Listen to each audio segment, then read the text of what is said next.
200, 400, 500,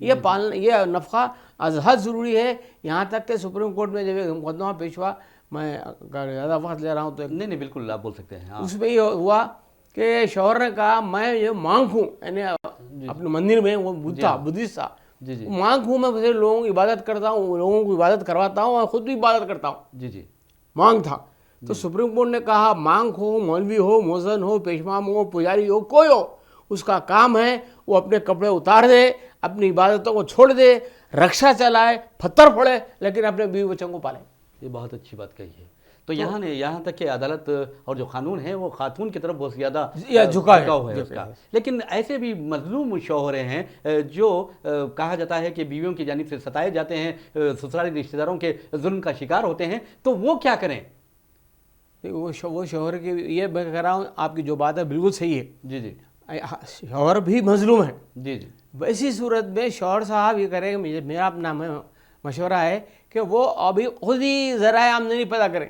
جی بیوی سے آپ امید نہیں رکھیں کہ بیوی آپ کو پالے گی یا مینٹین کرے گی. بالکل صحیح ہے. بیوی پہ فرض ہے نہ سنت ہے پالنا بالکل شوہر کو. بالکل. شوہر صاحب خود اگر وہ قابل ہیں، اگر وہ معذور ہیں، تو ان کے دوسرے رشتہ دار ان کی طرف توجہ کریں. جیسے ان کے والد زندہ ہیں، یا ان کے بھائی زندہ ہے، یا ان کے بھائی بہن زندہ ہے، یا کوئی رشتہ دار زندہ ہے، تو ان کا فریضہ ہے کہ وہ ایسے صاحبزادے کو یا ایسے لڑکے کو یا ایسے صاحب کو مدد کرے. یا قوم کی طرف سے بھی ہو سکتا ہے کہ صاحب کوئی اچھی جماعتیں قائم ہوئی ہیں بڑی بڑی، یہ جماعتوں کا افراد کا بھی فریضہ ہے کہ وہ ایسے لوگوں سے درخواست طلب کرے اور واقعی مستحق ہیں تو ان کو گزارے کے لیے کچھ نہ کچھ اماؤنٹ منظور کریں. بہت اچھی بات کہی ہے. جیسا کہ آپ تقریباً میں سمجھتا ہوں کہ نصف صدی سے آپ پریکٹس کر رہے ہیں وکالت کی، وکالت کر رہے ہیں آپ، اور آپ کو کئی مراحل سے گزرنا بھی پڑا ہے اور کئی ایسے حالات بھی آپ نے حالات کا مشاہدہ کیا ہوگا جہاں پر جو فریقین ہیں ان کے جو غلطیاں ہیں آپ کے سامنے بھی آ گئی ہوگی. تو لیکن آپ کیا سمجھتے ہیں کہ اکثر آج یہ دیکھا جا رہا ہے کہ خواتین کی اگر پولیس اسٹیشن کی بات کرتے ہیں تو وہاں پر برقع پوش خواتین بہت زیادہ تعداد میں نظر آتی ہیں.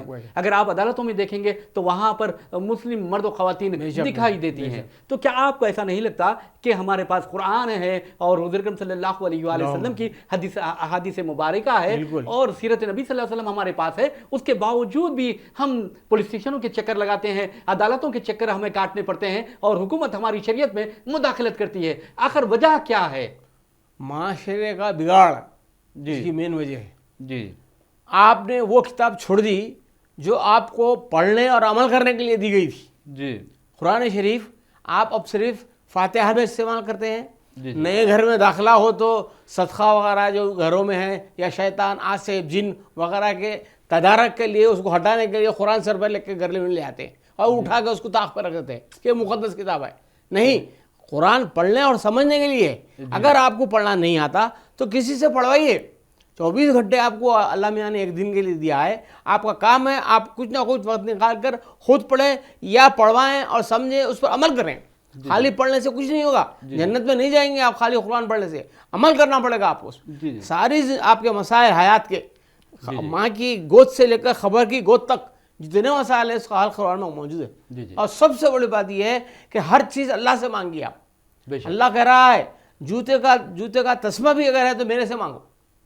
ڈوری، جوتے کی ڈوری کی اتنی سی حاجت، مطلب یہ ہے کہ اتنی سی حاجت بھی تمہاری ہے جو جوتے کے تسمے کے برابر ہے تو تم اللہ سے مانگو. میں دینے والا ہوں، رزاق میں ہوں. ان اللہ یرزق من یشاء بغیر حساب، بے حساب رزق دینے والا ہوں، مجھ سے مانگو. صفی پتھر کے کیڑے کو غذا ملتی ہے پتھر سے، آپ کو نہیں ملتی، مجھے نہیں ملتی. کیا بات؟ جی ہاں، بہت اچھی بات کہی آپ. پیدا کرنے والا کہہ رہا ہے میں دینے والا ہوں، مجھ سے مانگو. آپ صبح اٹھتے نہیں، آپ نماز پڑھتے نہیں، آپ قرآن پڑھتے نہیں، آپ قرآن سمجھتے نہیں، آپ قرآن پہ عمل کرتے نہیں. آپ یہ نہیں سمجھتے کہ مجھے اللہ کے سامنے جواب دے ہونا ہے، کل قیامت میں اللہ پوچھنے والا ہے میرے سے کیا کرا تو قرآن پڑھا سمجھا اب عبادت کرا میری. نہیں، آپ نماز نہیں پڑھتے، آپ اللہ سے دعا نہیں کرتے، آپ محنت کرنے کے لیے باہر نہیں نکلتے. ارے سائیکل کی ہوا بھرنے کا کھول لے کے بیٹھو پمپ، بہت اچھی بات کہی ہے آپ نے.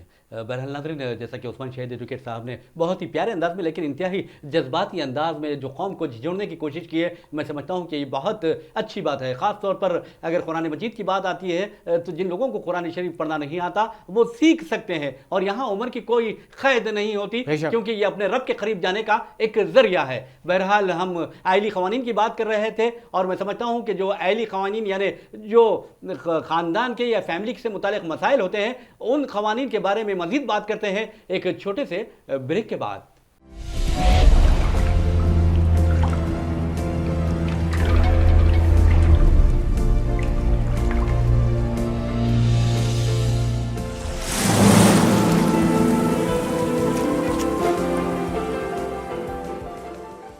ناظرین، سیاست ٹی وی کی تازہ ترین خبریں، مشاعرے، مذہبی پروگرامز اور دیگر تفریحی پروگرامز دیکھنے کے لیے آپ ہمارا موبائل ایپ پلے اسٹور سے ڈاؤن لوڈ کر سکتے ہیں. اس کے علاوہ یوٹیوب اور فیس بک پر آپ سیاست ٹی وی کا راز ٹیلی کاسٹ بھی دیکھ سکتے ہیں. یوٹیوب پر سیاست ٹی وی سبسکرائب کریں اور بیل آئیکن پر کلک کریں تاکہ نئے ویڈیوز آپ تک فوری طور پر پہنچ سکیں.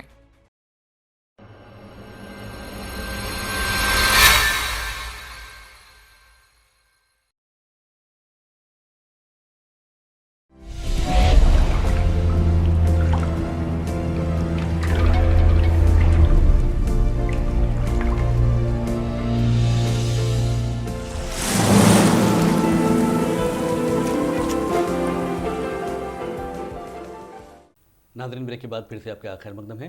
ہم بات کر رہے تھے آئلی قوانین کی، تو اس سلسلے میں ہم نے ماں باپ کی بات کی، پھر بیوی کی بات کی، اور اب چاہتے ہیں کہ بچوں کی بات کریں. کہ یہ تو رہی ماں باپ کے مینٹیننس کی بات آپ نے بتا دی ہے، اور بیوی کو جب علیحدگی ہوتی ہے، طلاق ہوتی ہے یا اختلافات پیدا ہوتے ہیں تو کس طرح مینٹیننس یعنی دیے جاتے ہیں، اس طریقے سے آپ نے بتایا ہے. اور اس کے بعد اب رہی بچوں کی بات، میں سمجھتا ہوں کہ اگر میاں بیوی لڑتے ہیں، جھگڑتے ہیں یا ان کے درمیان علیحدگی ہو جاتی ہے تو سب سے زیادہ اگر کوئی متاثر ہوتے ہیں تو وہ اولاد ہوتی ہے. تو اولاد کے مسئلے کا حل کیا ہے قانونی لحاظ سے؟ میں ایک بات بتلا دوں کہ مینٹیننس کی درخواست اگر شوہر کے 4 بیویاں ہیں جی تو چاروں بھی ڈال سکتے ہیں اگر اختلاف ہو، اگر یا ایک بیوی ڈال سکتی ہے، الگ ملا کے مشترکہ نہیں، الگ علیحدہ درخواستیں. 2 بیویاں ہیں، دونوں سے جھگڑا ہے، 2 بیویاں علیحدہ ڈال سکتے ہیں، اور مشورہ کو دینا ضروری ہے. اس کے بعد ایک بات اور رہ گئی بتائیں گی کہ درخواست مینٹیننس ڈالنے کے لیے درخواست پر صرف 1 روپیہ ٹکٹ لگائی ہے. جی کورٹ فیس نہیں ہے. اچھا، بیوی کو دینے کی ضرورت نہیں کورٹ فیس. 1 روپیہ ٹکٹ مینٹیننس درخواست پہ لگا کر اپنے حالات لے کر عدالت کو پیش کر دے گی. اس کے لیے لمیٹیشن نہیں ہے. جیسے آپ علیحدگی ہو کے 10 سال ہوگا، اب آپ کو ملیں گا یا نہیں ملیں گا مینٹیننس، ایک سوال. کوئی فکر کی ضرورت نہیں ہے. 10 سال کے بعد بھی جو بیوی علیحدہ ہو گئی اپنے شوہر سے مینٹیننس کی درخواست پیش کر سکتی ہے، بشرطے کہ وہ شادی نہ کرے کسی. ٹل شی ری میرج. اور بچوں کو بھی نفقہ دینا شوہر کے لیے لازمی ہے. لازمی ہے، اس کا دینی فریضہ بھی ہے، دنیاوی فریضہ بھی ہے، اور دینی فریضہ بھی ہے. اور کب تک دینا ہے بچوں کو؟ 1 دن کے بچے کو بھی دینا ہے. اور جب تک کہ وہ گارڈین اینڈ وارڈس کے تحت اگر کیس ہو تو 21 سال کی عمر تک، 21 سال کی عمر تک. اور انڈین میجارٹی ایکٹ کے تحت 18 سال کی عمر تک نہ بچے کو اور بیٹی کو نفقہ دینا ضروری ہے. مین وائل ایجوکیشن خرچہ بھی آپ کو اٹھانا چاہیے، یعنی تعلیمی مصارف آنے کالج سے آنے جانے، اسکول سے آنے جانے کا پیسہ خرچہ، یا جو ہے آپ کی کتابوں کا ہے، یونیفارم کا ہے، اس کی صفائی کا انتظام ہے، اس کو ہیلتھی کنڈیشن میں رکھنا، کھلانا پلانا، نیوٹریشیس فوڈ دینا، یہ سب آپ کی ذمہ داری. ان اپنی ذمہ داری سے پہلو تہی نہیں کر سکتا. ہاں یہ ضروری ہے کہ آپ شادی کرنے سے پہلے یہ سوچ لیں کہ میں بیوی اور بچوں کا بار اٹھا سکتا ہوں یا نہیں اٹھا سکتا ہوں. آپ بالغ ہو گئے، گاڑی آ گئے تو آپ شادی مت کیجیے. پہلے اپنے جیب کو دیکھیے، میرے پاس اتنا پیسہ ہے کہ میں ایک فیملی کا بوجھ اٹھا سکتا ہوں، بیوی کے خواہشات پورے کر سکتا ہوں. اگر بچہ ہو گیا تو اس کے خواہشات، اس کی ضروریات کی تکمیل کر سکتا ہوں. ماں باپ پہ میرا باپ کروڑ پتی ہے وہ شادی مت کیجیے. آپ اپنے جیب کے اوپر نظر ڈالیے اور شادی کیجیے. بہت اچھی بات کہی ہے. ایک بات سوال یہ پیدا ہوتا ہے جیسا کہ آپ نے گفتگو میں بتایا کہ مینٹیننس کی جہاں تک بات ہے بیوی کو اس وقت تک مینٹیننس دینا ضروری ہے, لازمی ہے جب تک کہ وہ دوسری شادی نہیں کر لیتی. یہ تو رہی بات, اگر بیوی دوسری شادی کر لے تو بچوں کو کیا ہوگا, ان کا مینٹیننس کی بات کیا کیسے حل ہوگی؟ بچے جہاں رہے ہاں باپ کی ذمہ داری ہے ان کو مینٹین کرنا, یہ سپریم کورٹ کا فیصلہ ہے. جی جی بچے باپ کے پاس ہے, ماں کے پاس ہیں تو آپ مینٹین کرنا, بچے نانی کے پاس ہے تو آپ مینٹین کرنا, بچے دادی کے پاس ہے تو مینٹین کرنا. جہاں بچے رہیں بچوں سے اختلاف نہیں, جی بچے کا پیدائشی حق ہے کہ اس کو صحت مند رکھیے, اس کو کھاتا پیتا رکھیے, اس کو مناسب غذا دیجیے, مناسب کپڑے دیجیے, مناسب رہائش کا انتظام کیجیے. یہ ہیومن رائٹس ہے.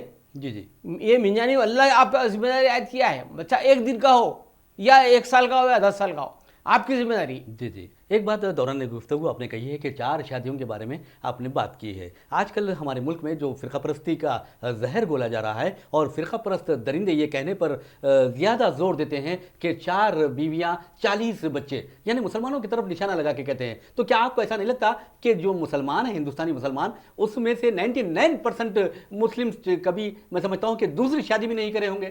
بالکل صحیح ہے, یہ جھوٹا پروپیگنڈا ہے, نوجوانوں کے ذہن کو متاثر کرنے کے لیے ہے, ہمارے خلاف ان کو کھڑا کرنے کے لیے ہے, اور یہ زہریلا پروپیگنڈا ہے جس کی وجہ سے قوم ڈیوائیڈ ہو چکی ہے. جی جی ایک مرتبہ تھا اندرا گاندھی نے کہا تھا کہ میں نے 2 قومی نظریے کو خلیجی بنگال میں دفن کر دیا, جی جی غرق کر دیا. کب؟ جب بنگلہ دیش بنا تھا. بڑے فخر سے کہا تھا انہوں نے, ساری قوم ایک ہے ہندوستانی. آج ہم پھر پوچھتے ہیں اندرا گاندھی کی روح سے اور ان کے لوگوں ساتھیوں سے کہ بتائیے ہندوستان میں 2 قوم ہیں یا نہیں ہے؟ آپ ہندوؤں سے الگ برتاؤ کر رہے ہیں, آپ مسلمانوں سے الگ برتاؤ کر رہے ہیں. ایکول ٹریٹمنٹ نہیں ہے. ایکول ٹریٹمنٹ آرٹیکل 15 کی بقیہ گیری ہو چکی ہے. سیدھیاں کر دیا تم نے دستور کے آرٹیکل 15 جس میں کہا گیا ہے نان ڈسکریمنیشن, کوئی بھید بھاؤ نہیں ہے. آپ کے کاسٹ کی بنیاد پر, کلر کی بنیاد پر, مذہب کی بنیاد پر, عقیدے کی بنیاد پر بھید بھاؤ نہیں ہے. آل آر انڈینس, ہم بھی یہی کہتے ہیں آل آر انڈینس. آپ نے ڈیوائڈ کر دیا, اس کے لیے آپ نے ایک ذریعہ بنا. کیا؟ ارے مسلمان 4 شادیاں کرتے. نصر یونیورسٹی میں لیکچر ہوا تھا, جی جی جی ایک بڑا ہنگامہ ہوا تھا, میں بھی گیا تھا. تو وہاں ایک پروفیسر نے جو خارج سے غیر مسلم تھے, انہوں نے کہا سارے ہندوستان کا سروے کرنے کے بعد یہ نتیجہ نکلا ہے کہ مسلمان 1% بھی 2 شادیاں نہیں کرتے. 4 تو دور کی بات ہے, 1%. جی ہاں بہت ہوا, بہت کم, ریئرلی مثال ہے کہ 2 کریں یا 3 کریں. کہاں سے آپ یہ اعداد و شمار لائے ہیں کہ صاحب مسلمان 4 شادیاں کریں, 4 کریں؟ ایک تو مثال بتائیے. جی جی معاشی حالات جتنی تباہ ہو چکی ہے مسلمانوں کی, مسلم دشمنی کا نتیجہ ظاہر, اور نوجوانوں کو کھڑا کرنا ہمارے خلاف, ہندو نوجوانوں کو ہمارے خلاف سفارہ کرنا ہے کہ اگر تم مسلمانوں کو ایسا چھوٹ دے دیں گے تو وہ 4 شادیاں کریں گے, اولاد پیدا کریں گے. 3 کروڑ سے ہوگا, آج 25 کروڑ ہو گئے ہیں, کل 50 کروڑ ہوں گے, ہندوستان میں قبضہ کر لیں گے. تمہاری نسل ختم ہو جائے گی, تمہاری مذہب ختم ہو جائے گا, تمہارے مندریں ختم ہو جائیں گی. اس طرح کی جھوٹ یہ پروپیگنڈا ہے ان کا کہ مسلمانوں کی آبادی بڑھے مت دو. اب جیسا کہ آپ نے کہا ہے کہ میں نے مداخلت کر دی تھی کہ آپ نے کہا ہے کہ جہاں تک مسلمانوں کا سوال ہے 1% مسلمان مرد دوسری شادی نہیں کیا, دوسری شادی نہیں کی. 4 تو دور کی بات. اور دوسری بات آپ نے یہ کہی تھی کہ مسلمانوں کی معیشت اس قدر تباہ کن ہے کہ اس کی اجازت بھی نہیں دیتی. ایک بھی مینٹین کرنے میں مشکل ہے اس کو. آج جی جی یہ مہنگائی بڑھ گئی ہے. دوسرا آپ جو ہے ہمارے ذرائع بند کر دیا ذرائع. جی ہاں یہ بات بھی بہت اچھی کہی ہے. اب رہی بات جب ہم بات کر رہے ہیں آئلی قوانین کی, تو کیا آپ کو ایسا نہیں لگتا کہ آئلی قوانین کا تعلق حقوق العباد سے بھی ہے؟ بے شک. آئلی قوانین کا مطلب کیا ہے؟ قوانین کیا ہے پہلے یہ بتائیے. آئلی قوانین کا کیا ہے کہ یہ کا مطلب یا معنی یہ ہے کہ یہ قوانین میں جن کا نام لے رہا ہوں, شادی, جی جی, طلاق, جی, ہبہ, جی, یعنی منتقلی جائیداد, اورلی, ہبہ, وراثت, آپ کے وقف کے جائیدادیں, اور تقسیم متروکہ, یہ قوانین کے مجموعے کو آئلی قوانین کہتے ہیں. اچھا اچھا, جی جی جی, حقوقی بات ہے. جی ہاں. اب آپ فرض کیجئے متروکہ جائیداد کی تقسیم کا مسئلہ آ گیا, جی ہاں, XYZ کا انتقال ہو گیا, اب محروم کی جائیداد ہے, کیسا تقسیم کرنا؟ جی اللہ فارمولا دیا. جی دیکھو سب سے پہلے بیوہ جو ہے وہ بیوہ کے 2 آنے دینا وراثت میں سے, 2 آنے 1/8, اور بیوی کا مہر دینا اگر نہیں دیے. بیوی کو اختیار ہے, اگر شوہر مہر نہیں دیا تو وہ بیٹوں کے خلاف مقدمہ کرے. جی جی مہر کی واپسی کا. جی جی بیٹے اور بیٹیوں پہ سب کو مقدمہ داخل کر کے اپنا مہر کی رقم وصول کرے, یہ اس کا حق ہے. جی جی. یہ حقوق العباد میں ہے. ایک سوال یہ پیدا ہوتا ہے کہ جہاں تک مہر کا سوال ہے, اکثر یہ کہا جاتا ہے کہ شوہر کو میں نے معاف کر دیا ہے مہر, تو کیا ایسا اس کی صورت ہے؟ شریعت میں اس کا کوئی مقام نہیں ایسی بات کا کہ صاحب بیوی بولتی ہے میں تم کو مہر معاف کر دی, یا شوہر بولتا ہے وہ میری بیوی کو مہر معاف کر دیے تھے. غلط بات ہے. آپ شادی کے فوری بعد مہر دے دیجئے, جی جی, زر نقد دیجئے یا جنس کی شکل میں کوئی زیور وغیرہ آپ دے دیجئے. آپ کا قرآن میں لکھا ہوا ہے صاحب, آپ کو دور جانے کی ضرورت ہی نہیں ہے. بے شک بے شک. تم اپنی بیویوں کا مہر ادا کر دو, قرآن میں لکھا ہوا ہے. پھر آپ پہلو سے یہ کیسا کر رہے, بچ رہے کیوں؟ آپ کو 1000 مدت میں آپ پیسہ خرچہ کرتے ہیں, بیوی کو مہر دینے میں آپ کو وہ نہیں ہے. جی جی, ہمت نہیں ہے. بہت اچھی بات. کیوں نہیں دیتے؟ کہاں جاتی بھائی بیوی اگر نقد بھی لیں گی آپ سے تو آپ کو ہی دیں گی پلٹ. جی ہاں جی ہاں, یہ بات بھی. وہ بیچاری کیا کرے گی؟ جی جی, یعنی آپ کی کچھ مدد میں وہ رقم اضافہ ہوگا. آپ کی رقم آپ کو واپس آ رہی, جی جی, لیکن آپ کی دل نہیں بڑھتا. اور اگر وہ اس کی بیوی اپنی مرضی سے آپ کو دے تو جب آئے گی. ہاں, اور جاہل پنا عورتوں میں یہ معافی چاہتا ہوں میں خواتین سے کہ مہر نہیں لینا, سمجھو تو اللہ ہوگی. ارے صاحب اللہ آپ کو حق دیا ہے, لو آپ. جی جی, نہیں لیتے ہم مطلب میں سمجھتا ہوں کہ یہ بہت پرانی بات ہو گئی ہے. اب کی جو لڑکی شادیاں ہو رہی ہیں پہلے مہر کا مطالبہ کیا جا رہا ہے. ایگزیکٹ, ہمارے بچے زیوری شکل میں دے رہے ہیں. بہت اچھی بات. جی جی, بہت اچھی بات. لیکن یہ پھر آپ جب وراثت تقسیم ہوتی ہے تو لڑکی کہتی ہے, کیس ہے جو میرے پاس آیا تھا اور جس کو میں نے صلح کے ذریعے ختم کرا دیا, بہن کہہ رہی ہے کہ میرے کو بھی بھائی کا برابر رکھ دو. ارے میں بولا اماں تم مسلمان ہیں, تم قرآن پڑھو, اس میں صاف لکھا ہوا ہے سورہ نساء میں. جی جی, بھائی کا حق دعا نہیں ہے تو بہن کا حق ہے ایک آنا. جی جی, جو بھائی کو دیا جائے گا اس کا آدھا تمہارا حق ہے. جی بے شک. اللہ رسول کا حق نہیں مانتے, نہیں صاحب ہم کو نہیں مان, ہم کو بھی برابر ہونا بھائی کے. اب مقدمہ ارے یہ اسی بنیاد پہ مقدمہ پڑے گا. جی جی, 4 سال کے بعد جب پھر سمجھایا گیا تو پھر راضی ہوئی وہ بچی, راضی ہو گئے ہو تو اس کا ہوگا. تو کیا آپ سمجھتے ہیں کہ اس طرح کے مقدمات کے نتیجے میں فرقہ پرستوں کو نئے نئے مواقع بالکل مل رہے ہیں مسلمانوں کو بدنام کرنے کے؟ اسی بنیاد پہ وہ لوگ کہہ رہے ہیں کہ اسلام میں مساوات نہیں ہے. جی جی, یہی بنیاد پہ کہ صاحب لڑکی کو آدھا دے رہے ہیں, آپ لڑکے کو پورا دے رہے ہیں, یہ کیا بات ہے؟ ارے بیوقوف, آپ سمجھتے کیوں نہیں کہ مہر کی رقم بھی دی جا رہی ہے جی ہاں, بیوی کو, وہ خاتون ہے. اس کے علاوہ اس کو آپ کے جو جہیز وغیرہ کی صورت میں بھی دیا جا رہا ہے. جی جی, یہ افیاض ہے, الگ بات ہے, لیکن ہمارے پاس ایک کسٹم ہے. جی جی, تو ہم جہیز میں بچی کو کیا نہیں دیتے ہیں؟ ماں باپ اپنی حیثیت سے دیتے ہیں, غریب اپنی, ماں باپ غریب ہیں تو اپنی حیثیت سے دیتے ہیں, لیکن دیتے ہیں یعنی تحفے کے طور پر. تحفے کے طور پہ. یہ سب چیزیں ملتے ہیں اس کو, وراثت میں حق ملتا ہے اس کو پرورش کی ذمہ داری پوری شوہر پہ ہے. جی جی, اگر یہ ساری چیزیں ملائے تو آپ جو حصہ پورا دے رہے ہیں بہن کو, اس سے کئی گنا بڑھ جا رہی ہے. صحیح کہا ہے آپ نے. ہندو لا میں بڑا برابر کا حصہ ہے, مان لیا میں, 4 آنے بھائی کو 4 آنے بہن کو جی جی, دے دو. تو پھر بھائی کو پاس جو حصہ جا رہا ہے کہ اتنا حصہ بہن کو مل رہا ہے, بظاہر مل رہا ہے, حقیقت دیکھا جائے تو بہت کم مل رہا ہے ہمارے مقابلے. ہمارے مقابلے میں بہت کم مل رہا ہے بہن کو. صحیح کہا ہے آپ نے. شادی بھی ہم کر رہے ہیں, جی جی, یعنی مرد شادی کر رہا, بھائی کی ہو یا چچا ہو یا تایا ہو یا بابا ہو, کر رہا تو مرد ہی شادی بچی کی. وہ اخراجات نہیں ملا رہے ہیں آپ اس کو, کیا ایسی اٹھا کے دے رہے ہیں بچی کو, وہ بھی ملائیے آپ. اس میں وراثت کو دیکھیے, یہ سوب دیتے ہوئے ہم وراثت میں بھائی کے مقابلے میں آدھا دے رہے ہیں. جی جی, یہ سب مساوات ہے یا نہیں ہے؟ اگر آپ سے کہا جائے کہ جو موجودہ حالات ہیں فرقہ پرستی بڑھتی جا رہی ہے اور فرقہ پرست جو مسلمانوں کے آئلی جھگڑے ہیں, خاندانی جھگڑے ہیں, ان سے فائدہ اٹھا کر شریعت میں مداخلت کرنے کی کوشش کر رہے ہیں, تو اگر آپ سے کہا جائے کہ ان کو کچھ مشورہ دیں, ایسا مشورہ جو ان کے ذہن و قلب میں بیٹھ جائے, تو کیا مشورہ دیں گے آپ؟ ایک ہی مشورہ میرا, جی, گردو میخواہی مسلمان زیستن. جی, گردو میخواہی مسلمان زیستن نصف ممکن جزو قرآن زیستن. بہت خوب, بہت خوب. اگر مسلمان کی زندگی آپ کو گزارنا ہے اس دنیا میں تو قرآن کی جو زندگی بتائی گئی اس میں گزارا کرو. ہر بات اللہ رسول کے مطابق رہا, ہر بات. جی جی, اللہ تیرے حکم کے مطابق میں زندگی گزار رہی ہوں, تیرے حکم کے مطابق میں شوہر کے ساتھ ہوں, تیرے حکم کے مطابق میں رہ رہی ہوں. بہت اچھی بات. یہ ہونا چاہیے, جی جی, بہت. تب مسلمان سکسیسفل ہوگا دنیا میں. یعنی کوئی ان پہ مداخلت نہیں کر سکے گا, نہیں کر سکے. جی جی, اللہ اور رسول بس, دنیا کی کوئی طاقت ان کا سر جھکا نہیں سکتی. بہت اچھی بات کہی ہے آپ نے. بہرحال ایک بات میرے ذہن میں یہ آ رہی تھی, جب آئلی قوانین کی بات ہو رہی تھی تو آپ نے کہا کہ شادی ہے, طلاق ہے, اس کے بعد آپ نے کہا کہ ہبہ کی بات آپ نے کہی ہے, تو کیا ہے یہ ہبہ؟ کیا یہ گفٹ ہے اور یا تفصیل مسئلہ اس پہ میں اس لیے کہ نہیں, ہم اپنے پروگرام ختم کرنے سے پہلے ہبہ کے بارے میں ذکر کرتے ہیں اور دوسرے ایپیسوڈ میں اس کی تشریح کرتے ہیں. مبسوط کتاب میں نے لکھی اللہ کی وجہ سے ورلڈ وائڈ پاپولر ہوئی ہے وہ. جی جی. امریکہ سے، لندن سے، آسٹریلیا سے لوگ آ کے اب بھی خرید کے لے آتے ہیں. اچھا. وہ کتاب بہت پاپولر ہوئی ہبا ہے.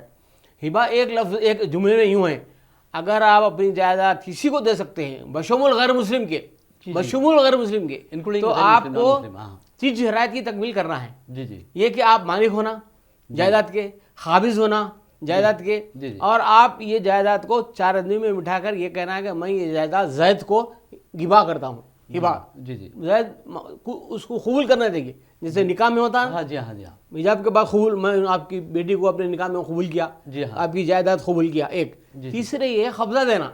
اچھا. پوزیشن دینا. پوزیشن ضروری، بغیر اس کے ہبا مکمل نہیں ہوتا.